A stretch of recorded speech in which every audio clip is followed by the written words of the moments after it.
And a very warm welcome to you from myself in the Djuma private game reserve. My name is Steve Falconbridge and I'm joined by VM on camera, and I have got a wonderful little critter for you on the bonnet. We must apologize for the stream, folks. The stream we've been having difficulty getting it up, but it is now online and you are with us. It is a beautiful morning and this little guy is very, very cute. You actually can see his eyes move. The eyes of a praying mantis. A friend of mine took some photos of one and the eyes are unbelievably delicate and complicated and almost quite intelligent as well. Look at that. A highly effective predator, ambush, stalk, and then grabs him with those praying mantis-like feet, obviously. He's a praying mantis. Beautiful, beautiful. So folks, myself and the wildebeest are searching for Tandy this morning. We have found some of her tracks not far from where she's normally keeping the little one, and the tracks have gone up and down, and we've done a big loop around the block to see if she comes out, and up until this point she has not. So I'm going to put this individual back on a little branch, and then we're going to go back into the area where we had those tracks and see if we can have any luck. Come on, little guy. I hope you like the magic worry. Not really. I think he's become quite attached to me. There we go. No. There we go, Mr. Praying Mantis. He is really enjoying me this morning. You're much more camouflaged on that branch than you are on my hand. There we go. Invisible. Fantastic. Okay, so maybe, I don't know if you can see them from there, Voldy. Can you see the tracks? We'll maybe get a better one. Keep heading up here. You can see them, eh? We've got some tracks in the road, but it's quite confusing. They are going up and down. We might find you some fresher ones, but the tracks of her coming this way, she was moving quite quickly. You could tell that by the overstep of the back foot, and then she went back this way at more of a medium pace. So, and they're on top of, oh, look at that. And that's about as fresh as it gets.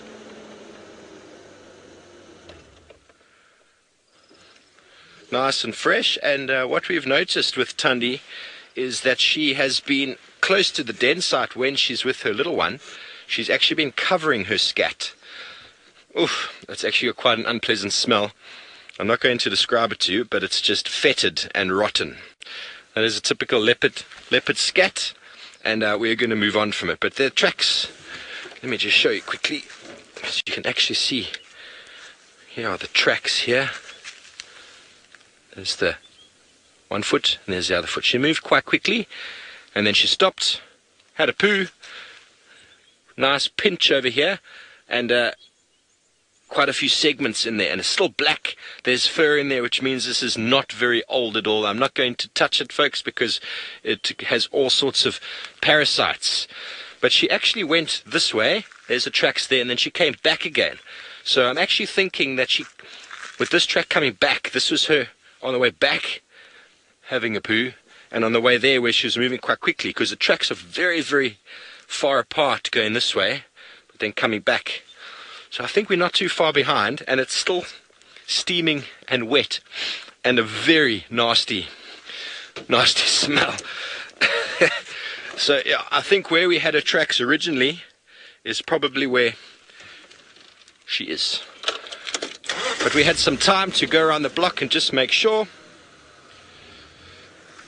So we're going to go back in that direction towards Weaver's Nest, kind of in the area where she has been for the last week or so. And with Herbie last night, they were walking on this road. The tracks are on top of their feet and on top of my vehicle tracks, because I drove this road yesterday. And where Herbie instructed us to kind of go off-road is kind of the area where we had her tracks just now. So we just wanted to check without us having to go in there on foot and chase her away. Just wanted to see if we could see her coming out, and there's no tracks of the cub anywhere nearby with these tracks, so it's possible she went to maybe go and feed or hunt at least, and then also get a little bit of a drink and obviously have some ablutions on the way. So folks, we're going to keep on trying to find this beautiful cat, Tandy, and while we do so, I'm going to go over to my friend Scotty D to say good morning. Good morning, everybody. It is a great pleasure to welcome you on board with myself and Davy on camera. We are about to arrive at a beautiful scene. We are actually arriving. And my name's Scott. It's a great pleasure to have you on this safari with us, and take a look at this. We've got some lions just up ahead of us. They were found by another vehicle, and it looks like one of the Birmingham males. I'm not sure which one this is. Maybe you guys can give me a hand in terms of which one of the 4 males of this coalition he is. You can also see there's a lioness just in front of him. I'm guessing she's one of the Nkuhumas pride.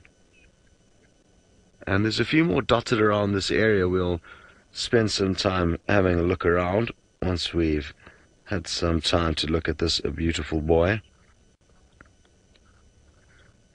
And how great is it to have lions back on Djuma? It's been quite some time that we've had any lions around, and this is a certainly beautiful, beautiful scene. All we need now is for Steve to find Tandy, and we will be in a very, very good position. And hopefully the Mara team will be up and running shortly. We are having some tech difficulties, so we're not going to be seeing them for the time being, but who knows what they may find to contribute to this morning's safari. James, you've mentioned finally a male lion, and I couldn't agree more.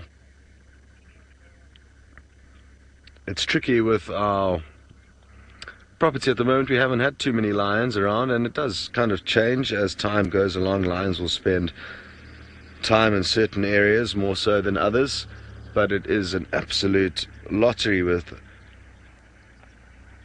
where they decide to spend their time, and just through default they haven't decided to spend much time here in Djuma. It has been kind of a very useful situation for Tandy and a little cub. Okay, well, thank you, Kendra. You've narrowed down the opportunity or the options for who this male lion could be, either Mfuko or Kenna. And there may actually be another big male around here. There was apparently tracks of another big male, and the other vehicle that did find these lions for us did mention that there is possibly another male in this area. They didn't move too far, at least the lioness. They probably only moved a mile from where they were last seen with James yesterday evening.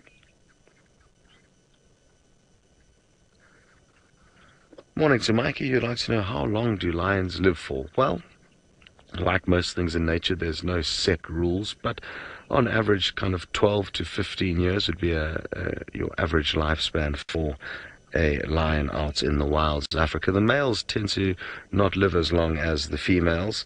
They live quite a rough life in terms of fights with other males, and once they kind of lose dominance, they can get bullied by other males. So you'll tend to find the lioness possibly live a little bit longer than the males do.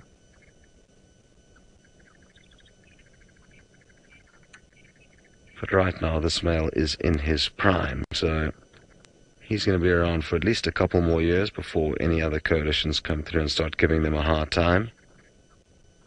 On average, their reign will be for about 3 or 4 years as dominance, if they are part of a successful coalition like he is. But even this guy has already lost one of his coalition partners. We used to call him Tokolosh, and he was very easy to distinguish from the others.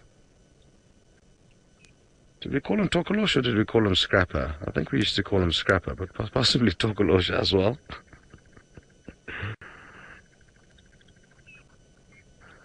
I think he had a couple of names, both Scrapper and Tokorosh, and he died when he was about 6 years old. I'm not too sure what was the cause of his death, but a good example of how it can vary from one animal to the next, depending on luck.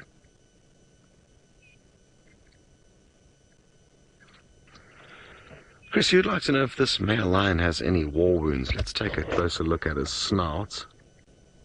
That's often where they get lots of their scratches, and as Dave zooms in, you'll notice he does have a few nicks and scars there, but he is looking in great condition, so no serious injuries that I can see. And I've spent very little time with these males since I've been back in the area. When I left Djuma, they weren't looking nearly as impressive as they are now. There you can see a few scratches on his nose.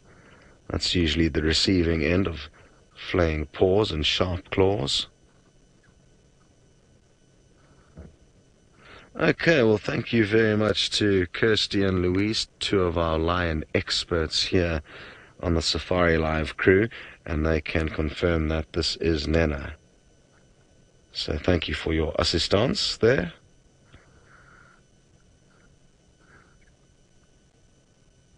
What a beautiful specimen. It's incredible to see, like I said a little bit earlier, how much they've developed since I was last year.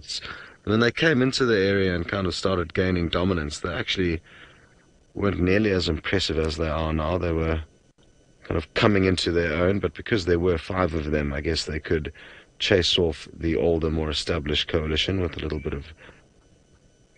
of ease. We didn't see too many fights between them and the older coalition that used to reign dominant here, but there certainly would have been quite a few scraps between them.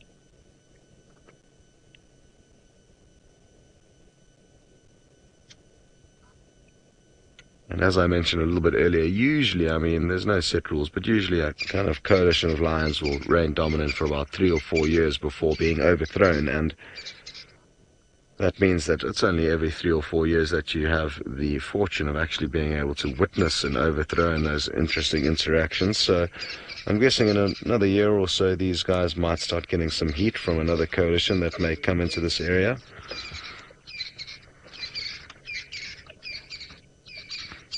Wonderful. Let's take a short drive around and see if we can work out where the rest of the pride is. Morning, Bernie. Thanks very much. Thank you for your...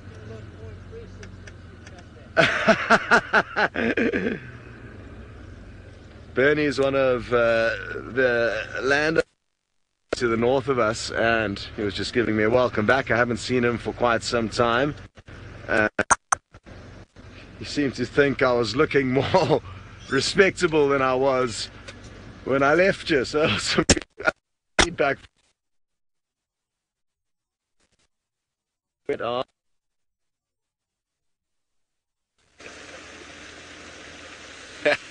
Scott looks more respectable. Oh, Scotty, are they giving you trouble?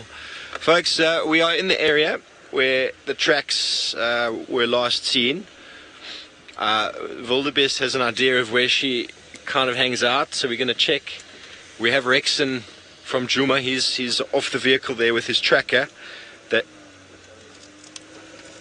Sorry, Wildy. Gonna go down. So Rexon is exactly where we had the track. So he's off there. So we're gonna just do another loop over here. See, maybe she's come across the road. I didn't see any tracks coming in this direction, but sometimes they are quite sneaky. They're quite sneaky, these cats. I know James was saying last night, leopards are the hardest animals to track. And if they don't want to be found, they, as we noticed yesterday, they can give you the slip. So we're going to attempt into this little patch here where we've had her before.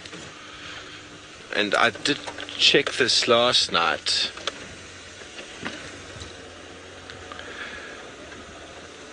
Copied. So, folks, we're going to be going up to the Masai Mara, and they're there to say good morning with Mr. Ralph, and I believe he has got a hippo. Good morning, everybody, and welcome aboard the Sunrise Safari. We are coming to you from a very wet Mara Triangle here in Kenya. We had a lot of rain overnight, and all the roads and all the marshy and swampy areas have filled up with water. And as such, some of the hippos are also out of the water. Now, you are watching Safari Live, and my name is Ralph Kirsten. On the camera, we've got Adrian. Morning, Adrian. Morning to everybody as well. Wherever you are in the world, please don't forget to join us on the hashtag Safari Live on Twitter and on the YouTube live chat. Send us your questions and your comments. We'd love for you to be involved on this reality game drive. Now, my plan for this morning is pretty much to not get stuck. I don't mind getting stuck, but this is a little bit beyond me today because there has been so much rain overnight that we're actually having to stick to the main roads because anywhere else is just being a little bit silly. So anyway, coming down here towards the Mara River, I thought we'd start off down here and see how the river has filled up. And because of the weather, it seems some of the hippos are still spending some time outside of the water. And that's not because the river is flowing too much or anything like that. I think just with the very rainy evening, it's been very nice for them to stay out of the water, spending some time grazing, and now some of them only just making their way back towards the river. But we've seen a few hippos out, so they must have been enjoying the rain actually. And we often get questions, which animals enjoy the rain? Well, it seems like hippos are definitely one of them because they've been out of the water and really enjoying the time. This is a nice looking male. It's walking through the sort of grassy area. He's heading back down towards the Mara River, and in a moment we will also make our way down towards the river and see what's happening down there. All the elephants and everybody's been still moving through, everybody very wet, but it's actually quite nice sometimes because it cleans them up and it makes them look all dark. Now, Liz, you want to know how fast can a hippo run? Well, a hippo can run between 35 and 40 kilometers an hour. Now, that in terms of miles, that's at about 20-25 miles an hour. It is not slow at all. As fat and round and slow as they look, I think if you think about Usain Bolt, who's about 35 kilometers an hour, the fastest man on the planet, he's pretty much the same speed as a hippo at full speed. So there's not many humans that would be able to outrun a hippo, and so this is very important for us to remember. Even one of the slowest animals out there in the wild is pretty much as fast as the fastest human. So very important to remember. You won't be outrunning a hippo, so make sure you're not between him and the water. But speaking of the water, let's make our way on down there and see if the river has filled up any a little bit, because it has been very low. Alright, so I'm just going to try and catch up with this hippo, maybe see what else is hanging on or hanging around down by the river and the river itself. But speaking of wet and roads like this, let's head you on over to Brent and see how he's getting on this wet morning. Well, it is indeed a very wet morning. We had rain for about a solid 3 hours last night. My name is Brent Smith. I'm the Batman on camera. We're just taking a very slow drive, stopping, switching off, listening. I was hoping that there might be some lions roaring this morning.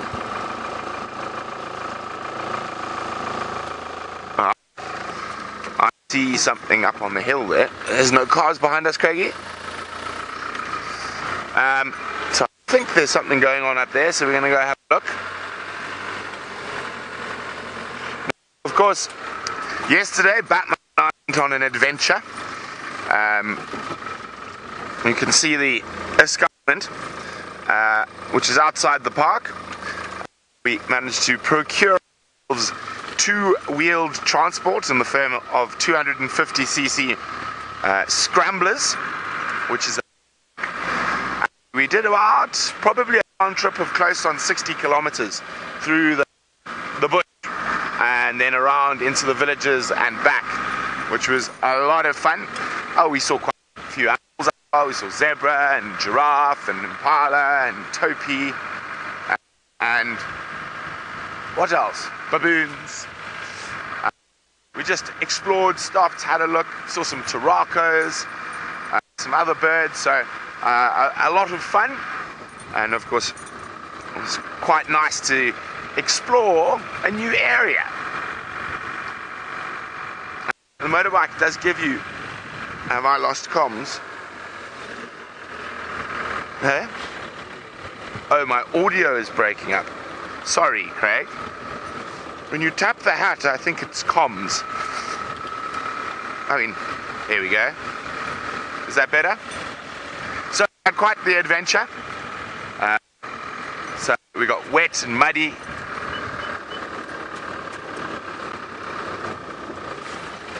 Here we go.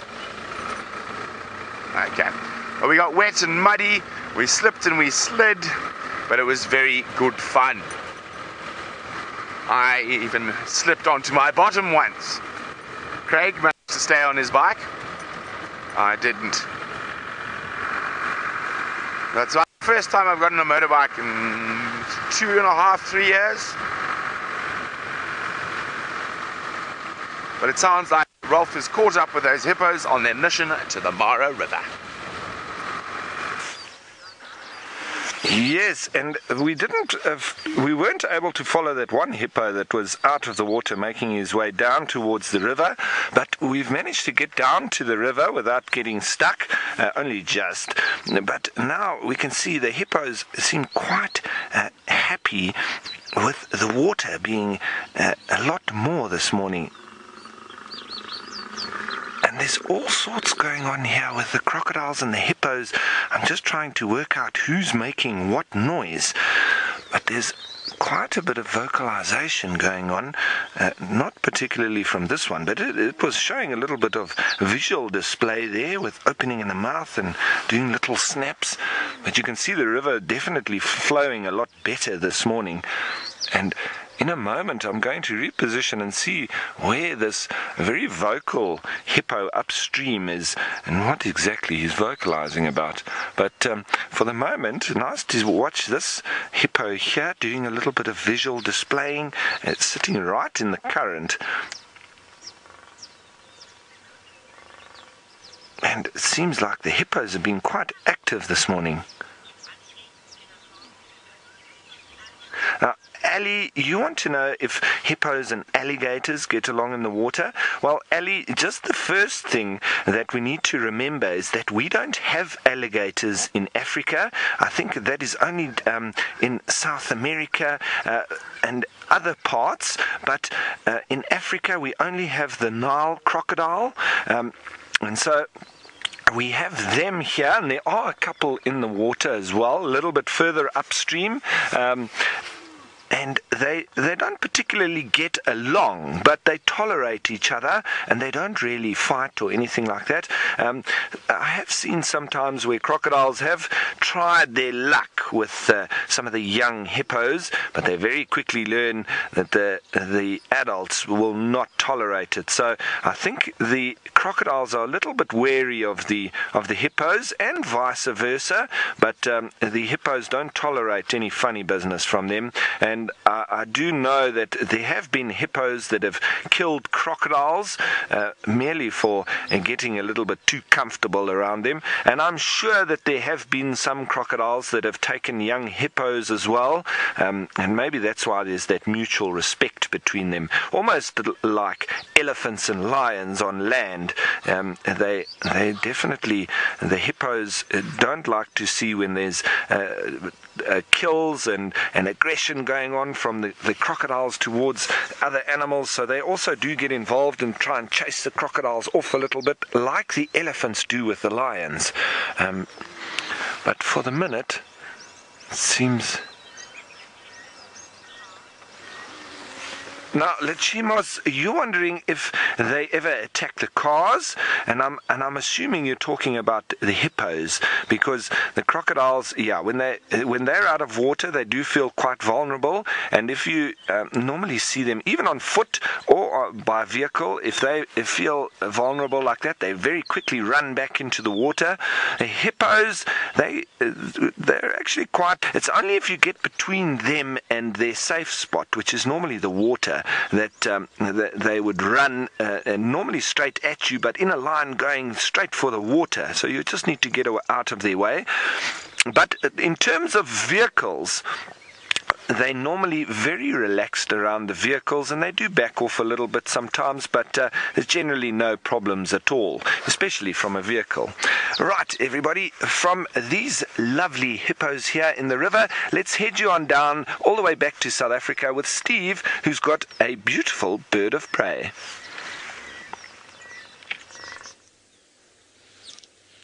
Thank you very much, Ralph. We have got a Wahlberg's eagle here, ladies and gentlemen, and the birds are going nuts.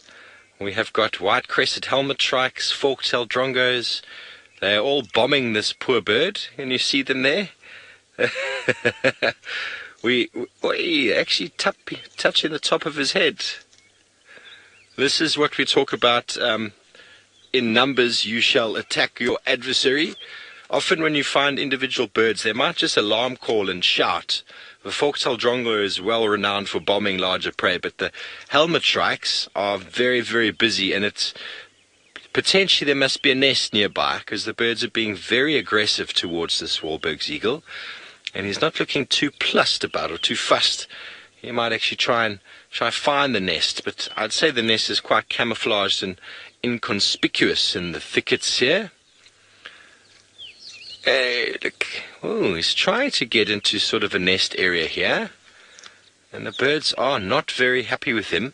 And we heard squirrels alarm calling, and that was our cue. We thought, there's the white-crested helmet shrike.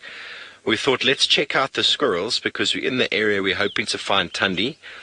And squirrels can be helpful sometimes, but then also they can also be a bit useless. I've had quite a bit of bad experience with squirrels, just looking at absolutely nothing. But in this case, the squirrels were correct. And if you do not know what a squirrel alarm call sounds like, have a listen.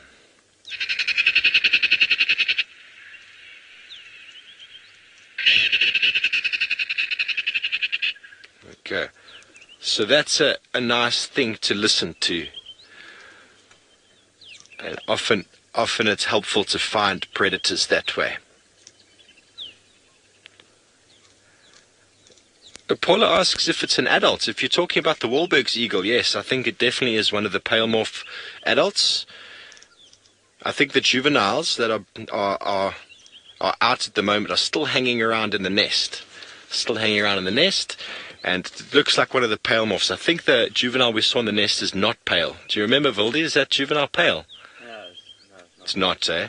So I think we only know of one chick in a nest at the moment, and it's not a pale morph.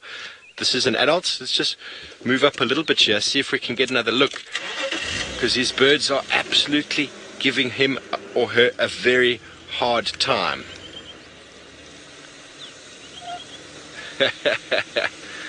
Let's see. There he is in the gap. Tell me when you got him, Vildi. Should I go up a bit more? Is that good?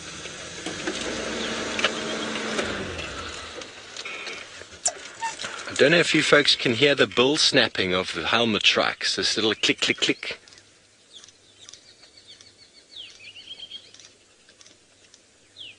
Can you hear that?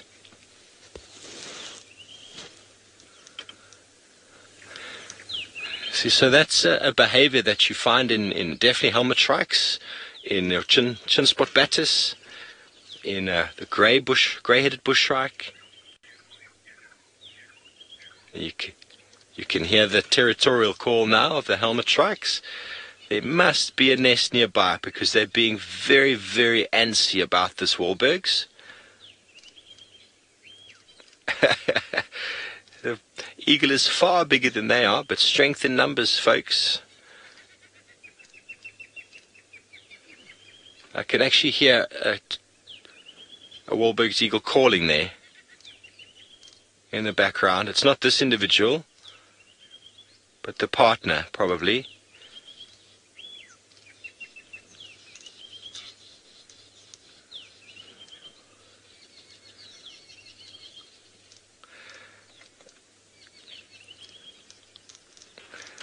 Yes, Sky comments that these birds are bombing the eagle. There must be a nest. I agree with you. I mean, they wouldn't be putting their life on the line this hectically if the nest was a bit further away. And as it's gotten closer to the bush, there it goes. It's on the floor now. This is phenomenal. Not often you see eagles on the floor. You can see them with their feet in the water sometimes, but it's not often you see them actually walking around on the ground, which is really, really cool. Here we go. Let's see if he pops out. I don't want to start the vehicle and move because it'll probably cause him to fly off. He's just walking behind there. When you can fly as well as an eagle, why do you walk? I don't know, but here he comes. This is fantastic. Apologies if we get the aerial. The eagle is walking behind us now, and the helmet trikes are still giving him hell. Doesn't look so agile when walking. Definitely more of a flying bird. I would love for him to walk in the road there on the sand, and then we can go and have a look at his track. The eagle tracks are really cool to see, and I've never actually physically seen any myself. But to touch on a topic yesterday, we were talking about, do animals have the ability to track like we do? And I said that they don't, but how do we learn how to track? The best way is to see an animal walk somewhere, go and have a look at it. That is the way to learn how to track. If no one's teaching you directly, the best way is to see an animal step somewhere, and then you go and look, and then you know for sure that that was that animal. And if this Wahlbergs walks into the road, we'll be able to go and have a look at the track, and then I'll take a picture, because that would be one for the records. Folks, we're going to stay with this Wahlberg's eagle for a little while longer, see what he gets up to. And while we do so, we're going to be going back up to the Mara to Mr. Ralph Kirsten with a big bovid. Thank you, Steve. And well, what a lovely scene this is. We've got a pod of hippos just in the Mara River in the foreground, with the backdrop being a couple of wallowing buffalo, and with the lovely colours of the sunrise starting to come through in the back there, golden glow over the Mara River. It's just a really beautiful setting, and there's quite a bit of activity going on with the hippos, and I'm pretty sure that it's down to the rising levels of the Mara River. They're probably all quite happy that there's more space for them to move around, and there's been all sorts of vocalization and jumping around, and yeah, it's been really interesting sitting here.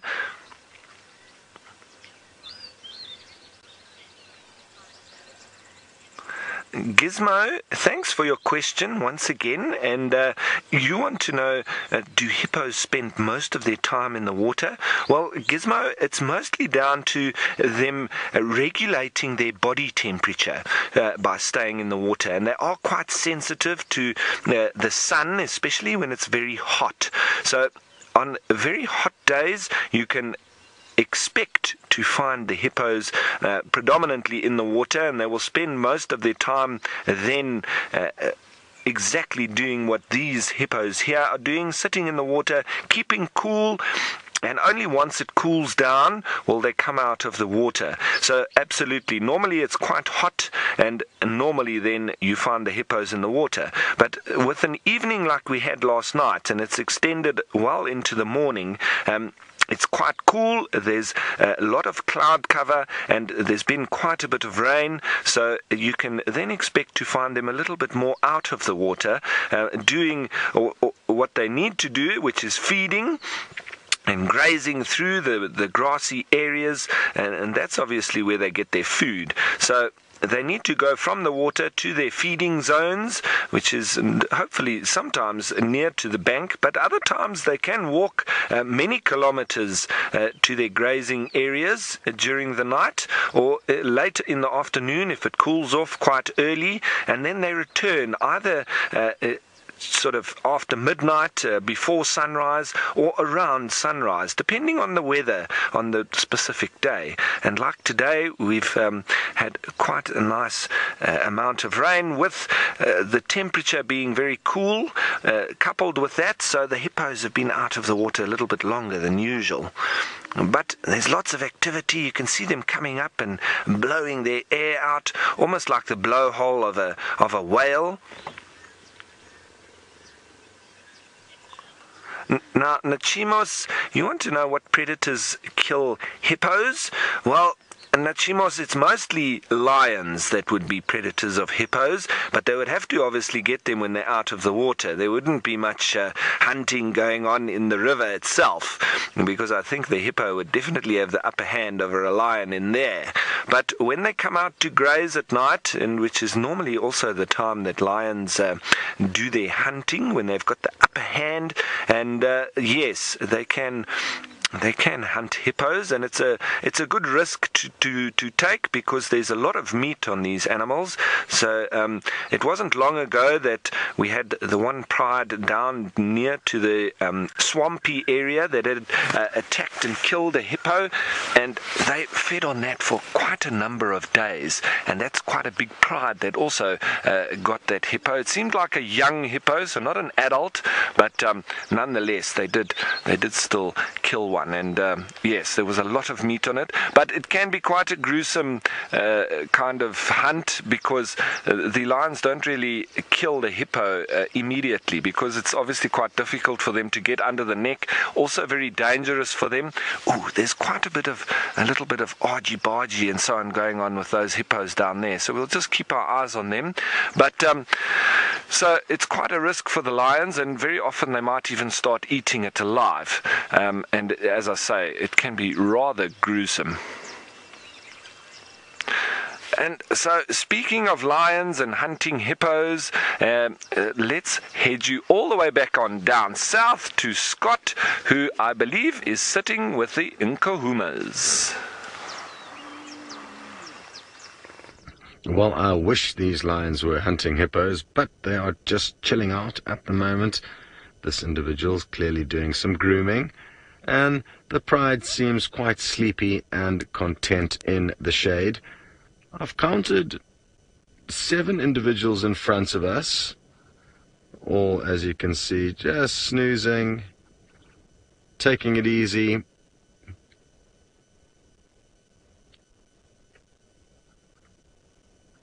And now I can actually see a couple more, actually.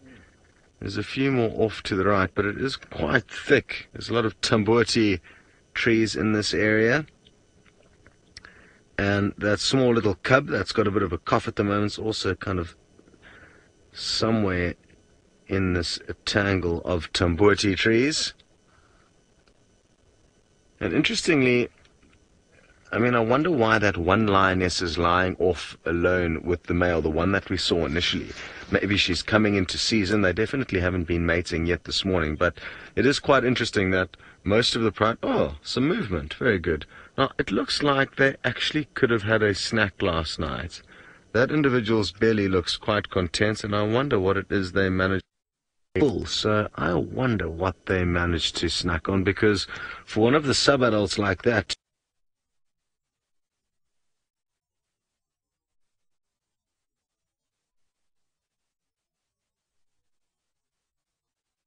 surveillance on them so we could know what they get up to while we're away. Obviously, that's not very easy. Molly, you'd like to know how the little cub with a bit of a cough is doing. And, I mean, I had a brief glimpse of it moving along earlier, and it seemed absolutely okay. Well, you know, considering that it's not well, it didn't seem like it was any worse than when I first saw it. And if anything, it seems to be in a better state than when I first laid eyes on it about 3 or 4 days ago, when the pride or at least two of the lioness, had fragmented from the rest of the pride, and they were snacking on the zebra. That little cub did not look good, but after a decent meal there, it seems to be on the mend, so let's hope that it does make it through. But it certainly does need to improve in terms of its condition, because it's not in the best state at the moment.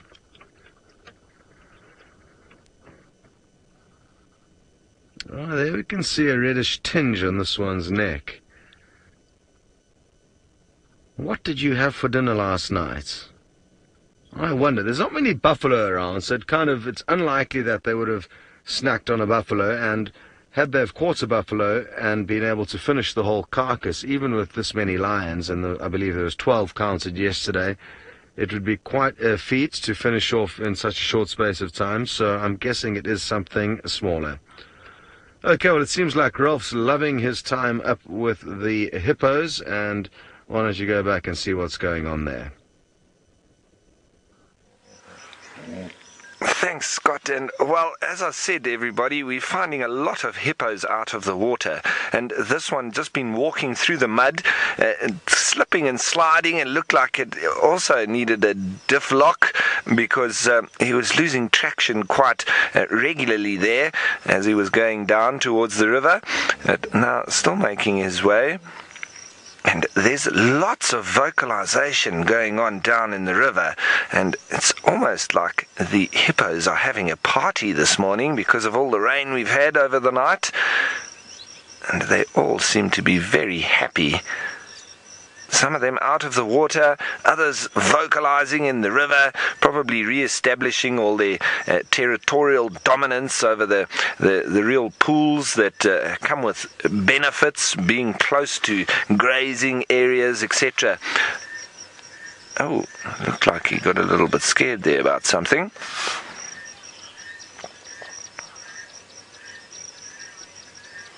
Now, Molly, you'd like to know what is the size difference between a hippo and a rhino. Well, hippos are pretty much similar to white rhino in obviously slightly different body frame, but quite similar size and weight to a white rhino, and a black rhino being obviously a little bit smaller than that. So that's quite a good comparative body size between a hippo and a white rhino, quite similar in weight. Obviously, the hippo's got slightly shorter legs, as we watch this one disappearing off down into the river area. You can see how it's slipping and sliding there, and that very short stubby little tail that they do use to spread their dung when they do defecate. They also mark their territory. Obviously that seemed like a female, so they don't generally mark territory. It's more the males that do that, but we're talking quite a big body frame with both hippos and white rhino. Black rhino a little bit smaller than that. But I'm going to be starting up. We're going to head round to another point, one of the crossings. Anna Marie, you're wondering if hippos and rhinos ever fight? Not particularly, no, Anna Marie, because they could potentially have a little bit of a standoff with black rhino, but if we think about the different habitats, white rhino, they would be out in the plains, so similar area to that of the hippos. However, generally white rhino are more active during the day, so during the night they'll be standing a little bit more still, maybe just even sometimes lying down, and not too active, which is the opposite with the hippos. They come out at night, and that's when they would be active and grazing through the same area as a white rhino. But at that particular time, the white rhino is normally quite low activity. So there's not really that conflict between them. I'm sure that there can be in specific times when they get into the same area, but it's not very common. So from here, everybody, I'm going to go around to one of the next crossings, and we'll see if we maybe even see the Paradise Lion Pride. Speaking of lions, let's head you on back to Scott, who's still with his sleeping lions.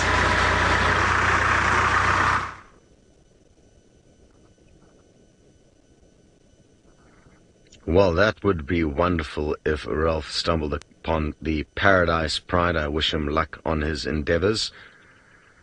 Not too much has changed here. There was a couple of crested francolin that were kind of walking straight towards the lions at quite a speed, and I was hoping something was going to happen, but they spotted them a few meters off and changed direction.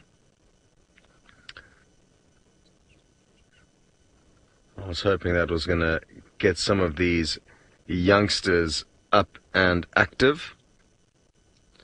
Mrs. Mince, you would like to know if lions purr. Well, I've never heard them purring, so not that I know of. But they definitely do let off low grumblings when they are content, when other pride members are kind of possibly grooming them, etc. But I think, considering how you can hear a domestic cat purr from, a fair distance away, if one of these guys got going, we would definitely be able to hear it. At least I would assume so.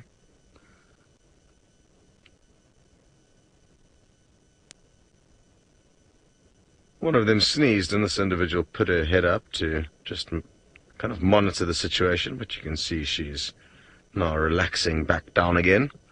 Now, what I'm thinking of doing is possibly heading back to the initial two that we saw to see if there's any romance there. Now, Kathy, you'd like to know if any of these kind of sub-adults have started hunting with the adults in the pride, and not that I've seen, we haven't seen much of this pride of lions. Oh no. I can hear some kind of a growling. And I'm wondering if it isn't that other pair that could have just mated. I'm guessing that is the case. We're going to send you across to Steve quickly. We don't have much signal here, so we're going to reposition and call you back once we do have some stable signal with the other pair.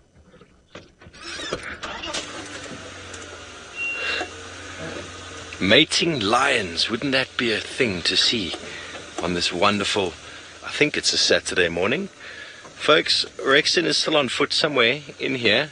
This is the area we were quite busy at yesterday looking for this lovely cat, but as of yet there is no sign of her.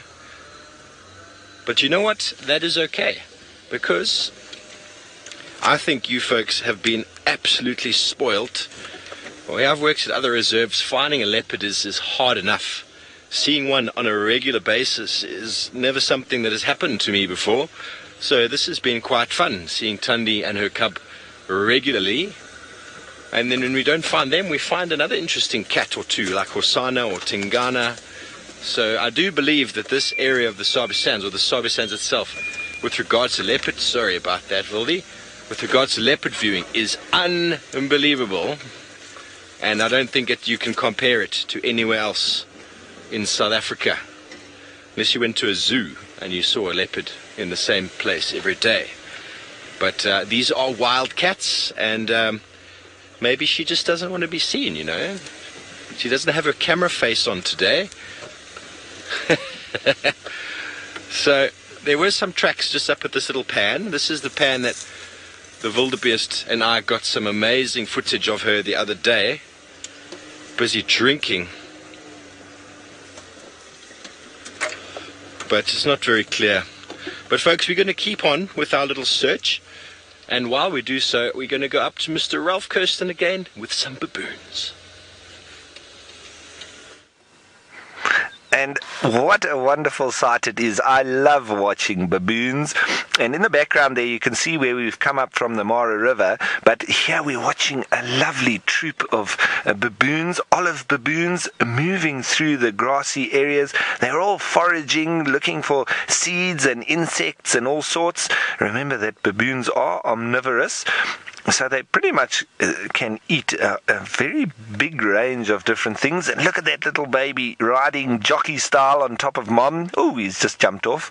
It's always lovely to watch the little baby baboons. And this is quite a big troop as well. So there's so much happening all at once. And always fascinating for me. They're so human-like in so many ways. But They always make me laugh as well. I love to watch baboons. And you see that very particular way that they hold their tail.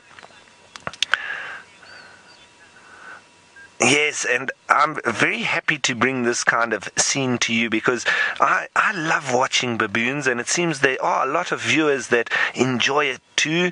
So, and look how they're moving through a couple of topi there.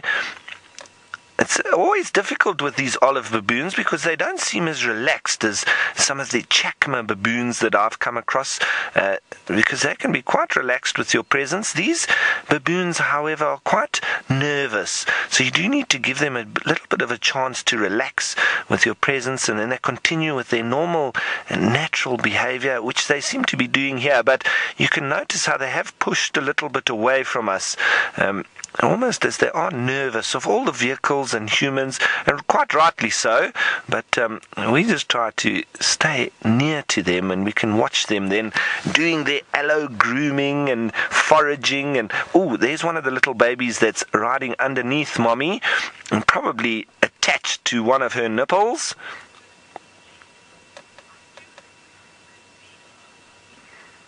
Now, first lady, you want to know why do baboons carry their babies?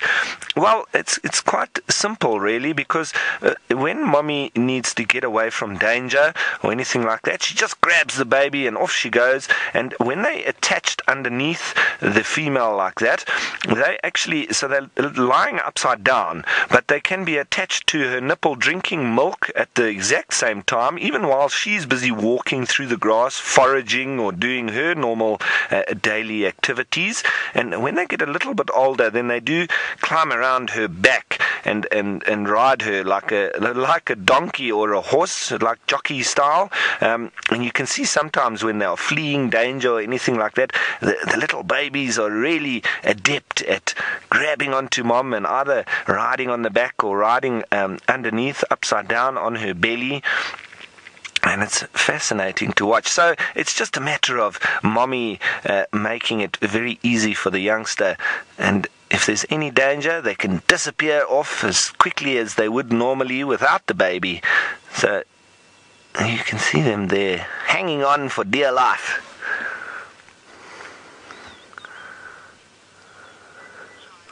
Now, child, you want to know where would they go right now if they saw lions? Well, they would definitely go in a different direction to the lions, but for them, the best way would either be to get up some trees or to get up into that rocky areas, which you can see in the background there a little bit. So they would make for cover, or make for height, rocky areas, and get up and away from the lions. So that's always the defense of baboons and monkeys. But baboons are quite terrestrial for the primates.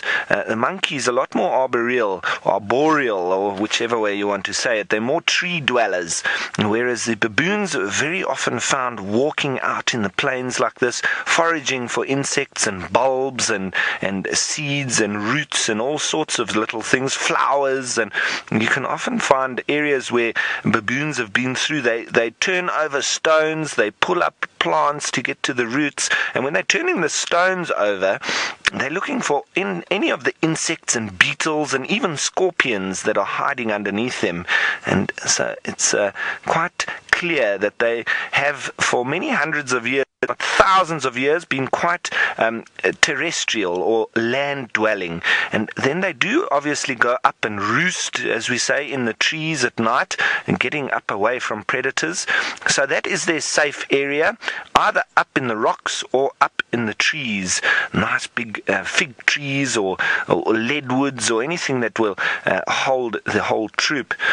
And we've seen it near Talek at the Olashaki Lodge, where just across the river you can sit on your balcony and watch a massive troop of baboons which live in the fig trees just opposite the rooms, and they really are so entertaining. The youngsters are always always getting up to no good and rolling and jumping at each other in the sand. And it's incredible how they can play right on a cliff edge, and it's almost a vertical drop down to the river, but they are so adept at jumping around on this cliff edge and playing as they do so. As we see that one little youngster there on the back of Mom.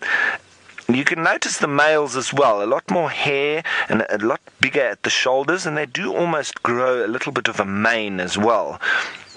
And they've got more of a dark bum, and the females are very red.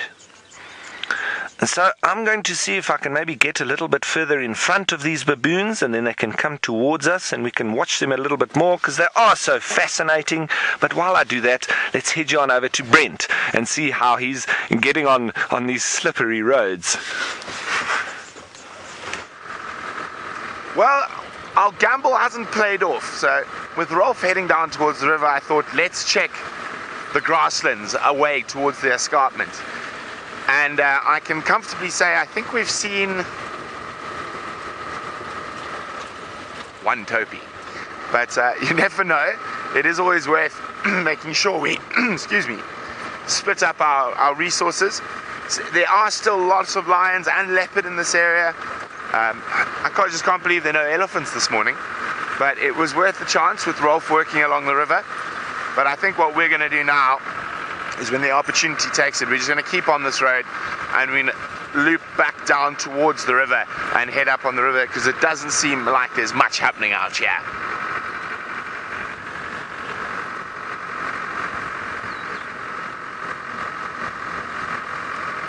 Ruth is wondering, do I miss bushwalks? Of course I do miss bushwalks, but we do little walks outside of the park on top of the escarpment to go bird watching and have a look around there in the forests.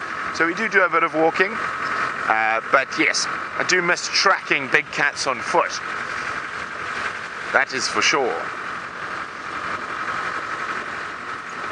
As I said, we had a lot of rain last year, so even the main roads are quite slippery. So we're just going nice and slowly, making sure we don't miss anything, because if you're going to spot something here in this long grass, it's just going to be a flick of a tail, a twitch of an ear. So you need to have your concentration game on when when driving through these areas. Even the birds have been a bit quiet this morning, probably because of all the rain. It's also wet, so they're waiting to try and get out. But it sounds like Rolf's found one of my favorite little canids.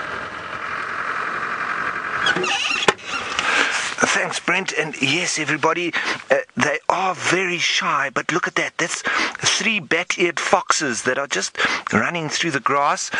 And we're just trying to let them relax a little bit, but you can see their massive ears.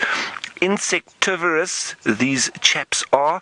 There we go. At least we're getting to see them a little bit clearer, and I hope that they may be relaxed. But from a distance, they were already running away from us. But at least we've got a glimpse of them. That's the first bat-eared foxes that I've seen here in the Mara. And I've seen a lot of them out in the Namib Desert, which is one of the areas that there's a lot of them. But here, like these surrogates, there's not many of them. I don't think surrogates actually occur here. We were looking at that the other day. So, sorry about that. That was a very fleeting sighting, but a sighting nonetheless. And lovely to see bat-eared foxes. Wow.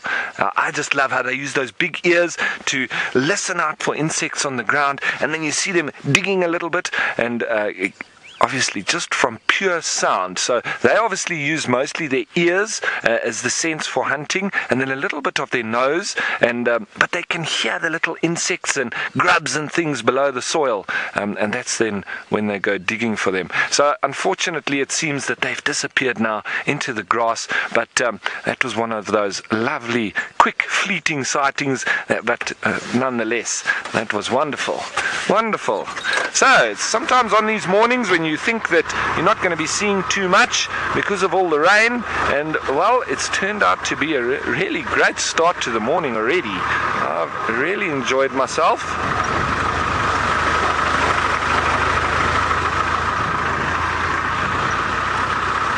So I'm starting to make my way down towards the river where they often see the paradise lion pride. So maybe we'll see them over on the other side. And also this area is where they very often see the Kirk's Dick. So we've got a chance of seeing them as well. Right, so while I do that and make my way on down towards the river, let's head you on back to Steve and get an update on his cat search.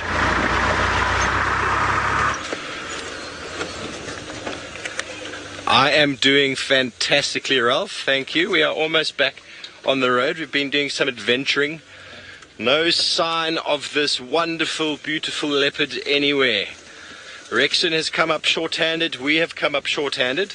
So what we are thinking now is Scott has had very bad signal with those lions, the little pair of mating pair, we believe. So I think what we will do is, Vildy's quite keen. I'm quite keen. I haven't seen mating lions in a very long time. So we're going to head in that direction. And I'm pretty sure signal on Rusty is a bit better than on Jigger. So that is the plan now. Before we go though, maybe we can get him live on camera. We've got oh, he's standing right there. There's some of Tandy's food. We don't often get to see these guys. This is what Tandy killed the other day that Tingana then stole from her. Little grey or common daker. Now, interesting traditional thing, a tracker that I used to work with long time ago was a Shangaan tracker. He believed that if a daker was the first animal that you saw on game drive, it was quite superstitious and quite unlucky. So if it was the first animal you saw, he would insist on us going back to the lodge, everybody getting off the vehicle, get back on the vehicle, then go again. And you have to respect those things. And, you know, if we went out that day, if I forced him to continue... Ooh, some impala as well. If I forced him to continue, he would have been quite upset, but also it's a lack of respect. Even though I don't know if that superstition is real, you still have to respect people's beliefs and ideas. And every time we went back and he got back off the vehicle, got back on again, we always had a fantastic game drive, and so it reinforced that superstition of his. But on that note, maybe that daker will give us some good luck. Going directly towards where we think Tandy was.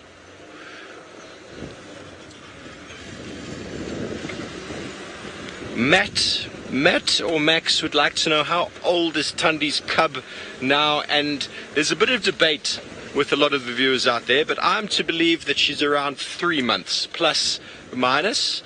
3 months old, still very, very new, still very, very young, and very, very cute if you have not seen her before. But we are going to leave this area now. I'm sorry about the bump there. We're going to leave this area now and head up towards our northeastern boundary, Buffelshoek Dam area, where I believe the Nkuhumas female is with one of the Birmingham boys. And I have not seen a male lion in a while now. And I think it's about time that we got to see a male lion. See, here we're just passing where Tandy's scat was on the road. It's not as fresh as it was before. Wildebeest said I should have tasted it to ascertain the actual heat and freshness of it. I declined purely because I didn't want to. There's lots of tricks guides play out there for you. I don't know if you've ever seen it. They'll stick their finger in the poo and then they'll taste the other finger and then they'll tell you, oh, this is definitely a female, but he's actually playing a little trick on you. But while we continue, we're going to head up north. I believe Scott has got a very nice stripy antelope. We certainly do, and very happy to hear that you had a good view of a duiker with Steve. They usually don't stick around. And I'm also very happy that VM suggested to Steve that he should have tasted the scats. I mean, obviously Steve just isn't fully up to date as to how we do things here at Safari Live when it comes to testing the freshness of scats. As you would have noticed, we've left the Nkuhumas pride. Steve did mention our signal's a bit shaky. All the vehicles are configured slightly differently, and I'm guessing his vehicle has a better signal in this area. So let's hope that he gets lucky. And the audio that we did hear was in fact the Birmingham mating with one of the Nkuhumas lioness. So they're not mating as frequently as lions can mate. Sometimes it's every kind of 10 to 15 minutes, sometimes even less than that when they're in the full swing of things. But maybe they've had a busy night. But I'm guessing that at least possibly once between now and the end of the safari they will mate again. So good prospects there for Steve as he makes his way into this area. We'll probably just switch roles with him and continue following up any sign of a tandy, the leopardess with her little furball cub.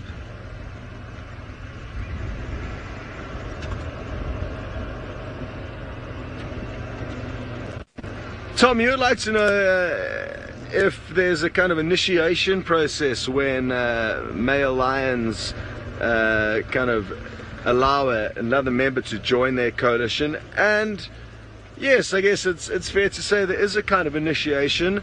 It'll usually be in the form of a fight, and ordinarily the newcomer to the coalition will be very submissive and just kind of take the beating and try and just assure the coalition members that it'll be worthwhile to accept the newcomer. But more often than not, what will happen is young males, when they leave their natal pride, they will form coalitions, and then there's not really an initiation of sorts. They'll still fight amongst one another for rights over mating and at kills. But occasionally you do get scenarios where random males bump into one another and then eventually kind of make friends after an initial scrap. So it does happen. It's not something that I've ever witnessed in my entire career as a guide. I've never seen random males join forces, but it definitely does happen. Wonderful. Well, it sounds like Brent isn't having much luck this morning, so he probably needs all the help he can get. I'm not too sure what his excuse is for not finding any animals this morning, but why don't you go and give him some support? Thanks, Scotty. Thanks for nothing. No, so yes, we're not having much luck. There's a couple of combinations to that. Is that after all that rain last night, we really do need to stick to the more, or the roads on the harder soils, because even on the harder soils they're very slippery. But also, I think we're going to get some luck when we get closer to the river. Out here, I was hoping to spot something in the long grass, but alas, nothing yet. Literally, we've seen one topi since crossing the Sheni River. But as we know, we're live in the African bush, and that can change in a split second.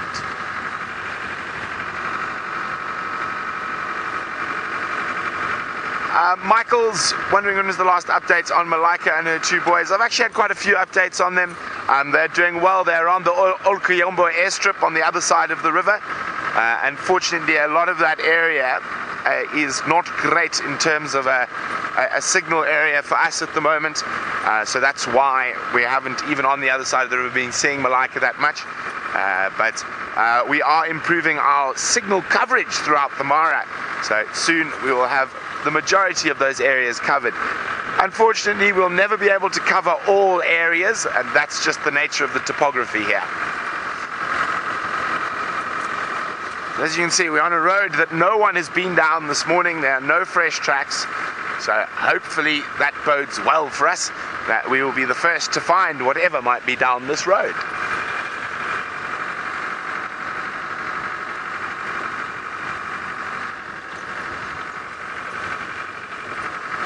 Well, Ralph is already at the river and we're slowly making our way. Let's see what's in the magical Mara River. Thanks, Brent, and we've literally just arrived, everybody, so I'm just going to position us nicely because it's beautiful now to see how much the river has risen here by this little bit of rapidy area. where there's some rocks, but there's still a lot of hippos here. So let's stop here and just have a look-see at both the river and the hippos, because we can hear the rapids now a lot louder than we have in the recent times since I've been here. It's been getting less and less water in the river, and it was almost like it was looking like it was going to stop flowing until we had this rain, and this filled things up nicely. Paula, you want to know how deep is the Mara River? Well, you can see nicely there from the rapids. When it's rapidly like that, you can and there's white water, you can see that it is actually quite shallow there. So I would say it's maximum about a meter deep where those rapids are at the moment. And then where these hippos are, they generally seek out the bigger or deeper pools. And you very often have deep pools just after rapids like this. But I don't think it's extremely deep. I would say there it's probably about 4 to 6 foot deep at the most. And then, so there are deep pools, probably up to about 10 foot. But now with the river rising, we'll obviously have a little bit more of these pools, and it will be really satisfactory to all the hippos that they've got more room to move around and lots more water to be swimming in.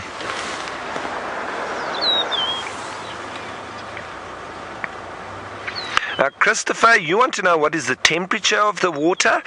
Christopher, generally, before we had the rains, the water was quite warm, so it would probably have been around between 20 and 25 degrees centigrade, so probably mid-60s to mid-70s degrees Fahrenheit. So it's quite warm, but after you have rains like this, obviously it's all very fresh water, and some of it coming from the big drainage lines all the way up in the Olololo escarpment, and from the Kenyan highlands, which is where the Mara River originates. But you'll have a lot of these little tributary streams and everything coming into the river now with a lot of fresher, colder water. So I would say that you're probably looking at between mid-50s and mid-60s degrees Fahrenheit, because it's dropped now with the arrival of all this fresh water. And that's why you might be seeing also a lot of the hippos out of the water, because indeed inside the water it is a lot colder than it has been in recent times because of this fresh rain having fallen. And so the hippos may be actually getting a bit cold down there. Remember, when the hippos actually move around in the water, they don't swim per se, they actually run on the bottom. So even if it's very deep, they'll literally drop down to the bottom, and then you think. And normally at the bottom, so you'll see them off in the away from you. They go underwater, and next minute they pop up right next. Where the deaths occur mostly with hippos and humans, and getting in the wrong place at the wrong time and not respecting their territorial zones. And they normally warn you.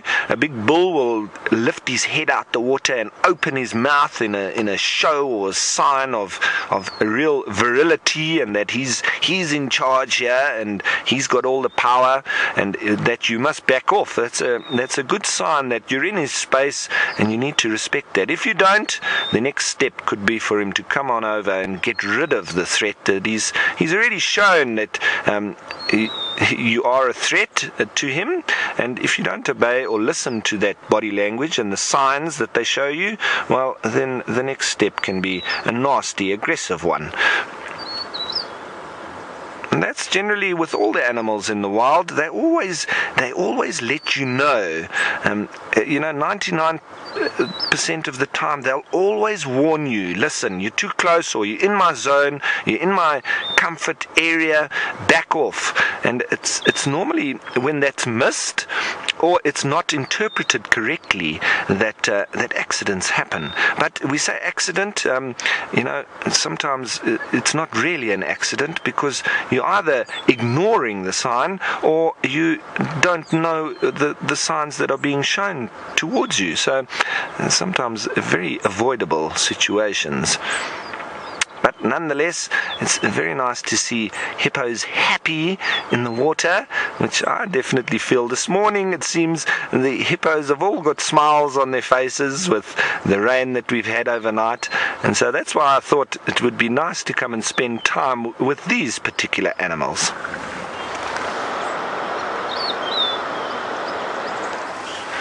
Stephen, you want to know if I've ever seen a hippo roll in the water?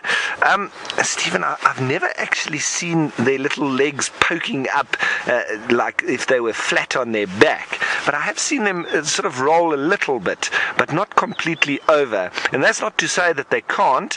I don't know of that ever being seen, but I'm sure it's quite similar to that of the zebra. There's a fallacy that they can only roll side to side, and they can't roll all the way over. I have seen them doing that, but it is a very well-known story that zebra can't roll completely all the way over. Now, I wonder if it's the same with hippos. Maybe it's something to do with hind gut or gut fermenters per se, the kind of digestion that they have, where this myth has come from.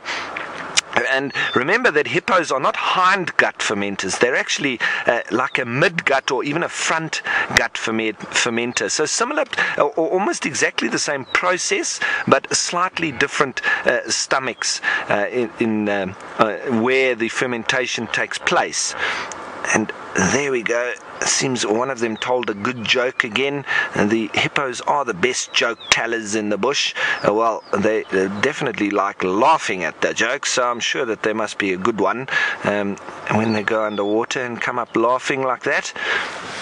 It's always nice to see their little ears flicking like that too, as they get rid of the water.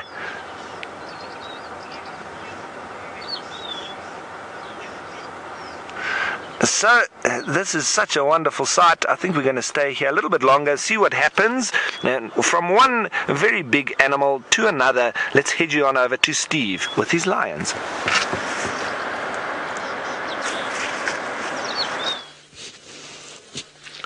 Thank you very much, Ralph. One big animal indeed. We have managed to find the Nkuhumas and one of the Birmingham boys. This is the first chance I've had to see one of them. And he looks from behind like he is in magnificent condition. We had a look at his face on our way in, but it wasn't a very good position to be filming in. But yeah, from the back he looks quite impressive. But as Nix was saying in my ear, it looks like he's got a bit of receding hairline. But from the front he looked very impressive. And I believe I heard they said there was a mating pair happening here, so I suppose it's these two here. And when there is mating happening, there's always a lot of sleep involved. They will get up, she will instigate it by standing up and walking past him and doing a bit of a swish of the tail, and he immediately stands up and follows her. But as soon as she lies down and the mating is finished, he lies down and catches up on his sleep. We've spoken before about the drivers in animals, and the mating drive and the sleep drive are working hand in hand for a mating pair. And there we have an individual who is cooling off.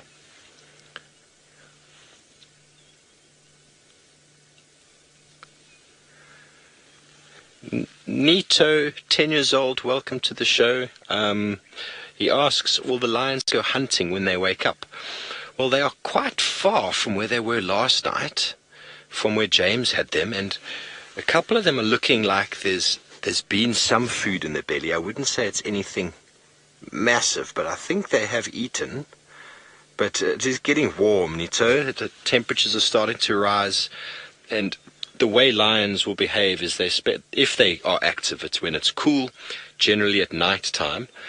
And so I don't think they're going to go anywhere. If they do go anywhere, it'll be to walk to Buffelshoek Dam, which is only about probably 80 yards sort of to the right of us here. And they might go to drink, but that's about it. See, look at that youngster there. It's got quite a full belly. Stephanie, they are 12. And I'm trying to count now. 1, 2, 3, 4, 5, 6, 7.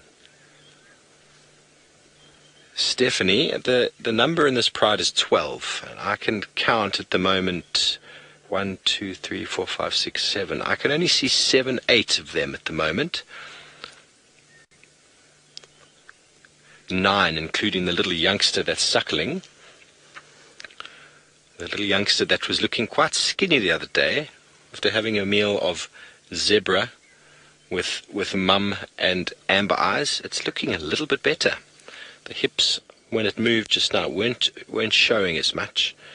But there you can see even mum's tummy there. Is it not full, but there's definitely been some food in the night. Maybe it was something small. Maybe they snacked on a couple of impala. It's really hard to say. I know I spent a lot of time with the trackers at Singita when I was doing my training, and we'd go out every morning and we'd track the then famous mountain pride. There was 24 individuals in the pride, and we'd go to where we picked up their tracks and we'd follow them, and it was unbelievable how many animals they could kill in the evening and still move a very long distance. So often these animals are just found and then you don't actually know the story of what they've done in the evening. But if you get on the tracks of them from where you left them last night until this morning, sometimes you can be quite amazed at how busy these animals can be. I once went and spent an entire evening from 7 in the evening until 7 in the morning with that pride, and they killed 6 animals in front of me. It was quite amazing to see. But we are going to keep our eyes on these lions and see if anything of interest comes up. But while we do so, we're going to be popping back over to Ralph with his hippo.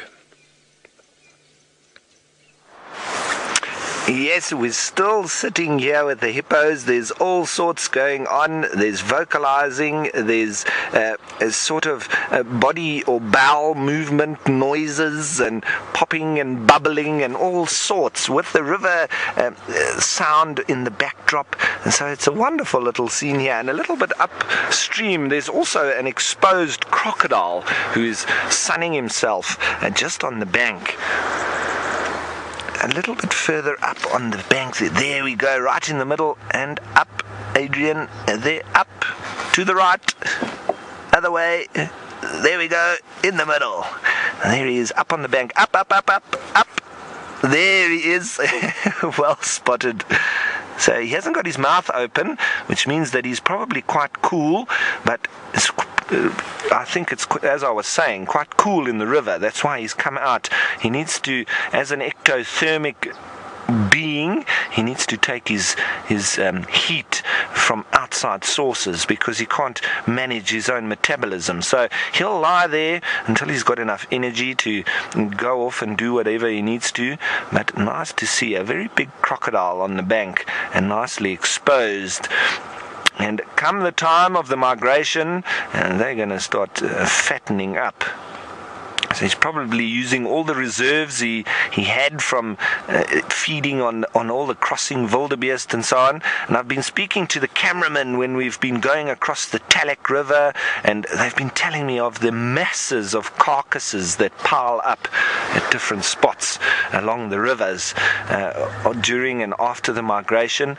It's really a scene of death, and the crocodiles obviously filling their boots at that particular time, and so fattened up nicely, and with that amount of food that they take in, it can actually carry them right through to the next season, especially if they eat something large like that. And reptiles are very adept at maintaining or energy efficiency, probably one of the best of the entire animal kingdom, because they don't waste water, they don't waste energy or heat, they only use what they need, and then the rest is just down to getting the heart rate beating just enough that you actually stay alive, and the rest is just down to them being still and feeding when they need to as well. So very, very efficient organisms, the crocodiles are. A wonderful scene that. Look at that water. It's all now coming through. And yes, it is very brown, but that's just due to the surface runoff and all the mud and everything coming down from the surrounding areas into the river. It's quite normal to have a brown, muddy river like that. Doesn't mean that it's polluted. It's just the surface runoff. And so, from our wonderful scene with the Mara River and the hippos and the crocodiles, let's head you on over to Brent and see if he's had any luck. Well, we managed to see one elephant in the distance, and that's about it. So we've sped up a little bit and heading away from the tall Thermida grasslands down towards the Topi Plains next. And hopefully there we start finding some wild creatures. Oh, road is still very, very slippery. But X-Ranger was wondering, what is the best trick I've played on other guides or guests? Well, since I've been at Safari Live, I think the best trick still, unfortunately for James Henry, who was the one who was caught by it, I was off the vehicle tracking a leopard, and James was coming along down the road, and I couldn't resist myself, and I charged out of the bush going, "Blah!" And James said some bad words. That was quite funny. And then it's like, I didn't play this trick, but it is one of the better tricks I've seen played. It was many, many years ago. I was still a kid, and my dad, well, we were living on Pinda, and in those days you didn't see leopard very often. It was very rare. We'd just taken over those areas from farmland and converted it back into wildlife. Ooh, slippery.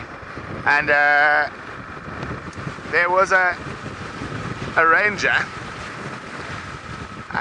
who used to drive quite quickly around, and a really nice guy and quite loud. And there was another ranger who thought, no, he's got him. And it was on April Fools. So on the radio it came, I have 2 lions with a leopard up a tree at Vulture Pan. And of course, everyone else was back at the lodge, and the reason Vulture Pan was chosen is because at Mountain Lodge you can sit on top and you can look at Vulture Pan, and you can see quite a long way from top on the deck there, and then you suddenly just saw this line of dust bearing down the road at full speed. He got there, he did find 2 lions and a leopard, but it wasn't what he was thinking, and his tracker Elijah just came in saying, "Stupid fool! Stupid fool!" talking about his ranger. "Stupid fool!" And there was a very wonderful leopard carving that used to live in the bar at the lodge, and there used to be a beer available in South Africa, I'm not sure if it still is, called Lion Lager. So there were 2 bottles of beer, Lion Lager, underneath the tree, with the wooden leopard in the tree. So that was quite a good one. Oh, we've played lots of tricks over the years, but I think that was one of the funniest ones I've ever whistled. I think it was more funny because old Elijah was just absolutely livid with his ranger.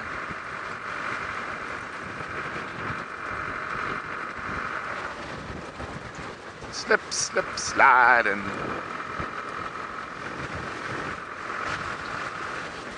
whee!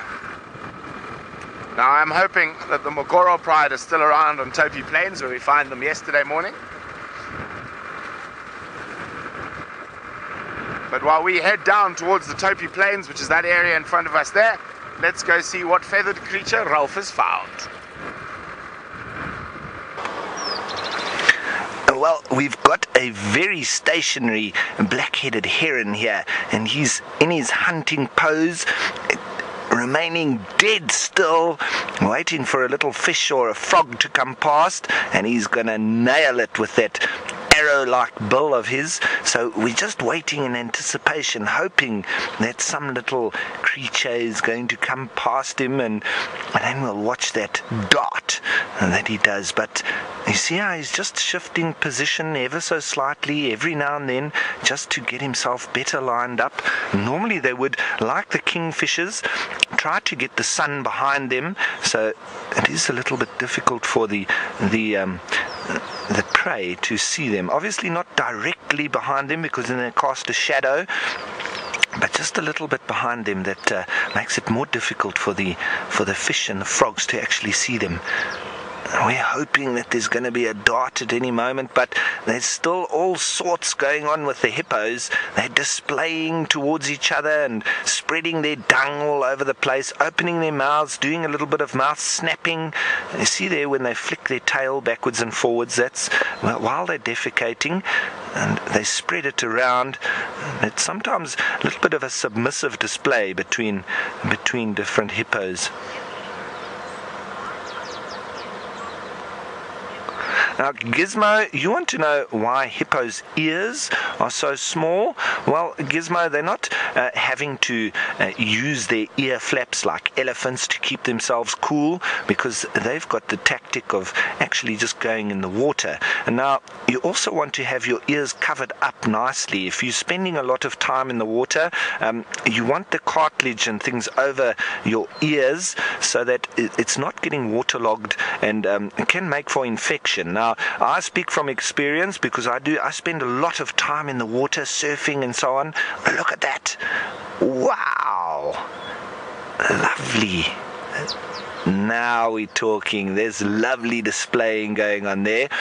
And so the experience that I'm talking about is from spending so much time in the water, you actually start getting what is called swimmer's ear, or surfer's ear, that we prefer to call it. But your cartilage actually starts growing over to protect your ear, because you're spending so much time in the water. So your eardrum being exposed to water, and you start getting a lot of infections and so on in your ear. So naturally your body starts to close over the actual open hole, and eventually you need to get it cut out. Now, if you think that is humans spending a lot of time in the water, and you naturally then start closing over your ear, as a hippo, if you're spending pretty much every single day in the water, and a lot of time under the water with the water going inside your ears, you do want to close that off as much as possible. So over evolution, they would have definitely evolved not much in the way of ears and a big ear opening, etc. It would have more been in the opposite direction of closing up